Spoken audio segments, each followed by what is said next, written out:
ఇక 'big boss' హౌస్‌లో దివాళీ అనగానే ఎవరో ఒకరిని స్పెషల్ గెస్ట్‌ని తీసుకొచ్చి హౌస్ మేట్స్ చేసిన తప్పు ఒప్పులపై చిన్న చిన్న హింట్స్ ఇస్తారనే చెప్పొచ్చు.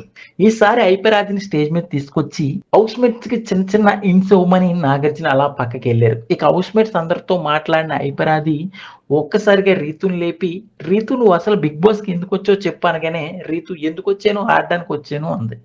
"ఏం ఆడుతున్నావు? ఎప్పుడు చూసినా సరే డెమన్ పవన్‌తో తప్ప మాకు నీ ఆటైతే అసలు కనబడలేదని" బల్ల గుద్దినట్టు 70 రాడ్ దింపాడనే చెప్పొచ్చు ఐపరాది రీతూకి. ఇక ఎమ్మటే రీతూ "ఏమైంది అది? ఎందుకు అలా మాట్లాడుతున్నావంటే" "ఏమైంది ఏంటి? నువ్వెప్పుడు ఆడతావని మేము 1000 కళ్ళతో ఎదురు చూస్తున్నాం రీతూ. నీ ఆట అయితే ఎక్కడా కనబడలేదు. ఎప్పుడు చూసినా డెమన్ పవన్‌తో ఉంటావు. లేదంటే కిచెన్‌లో ఏదోటి గోక్కుంటా ఉంటావు. ఇది తప్ప మాకు ఏది కనపట్లేదు రీతూ" అనగానే రీతూ అయితే తెల్ల మొహం పెట్టి కన్నీళ్లు పెట్టిందనే చెప్పొచ్చు.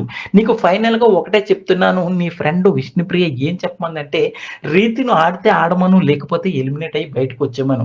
అంతేగాని హౌస్‌లో ఉంటూ ఆట ఆడకుండా ఆళ్ళతో ఈళ్ళతో తిరిగి ఏదో కనెక్షన్స్ పెట్టుకుంటానంటే నేనసలు ఊరుకోనని" అయితే నీకు సీరియస్ వార్నింగ్ ఇమ్మంది విష్ణుప్రియ.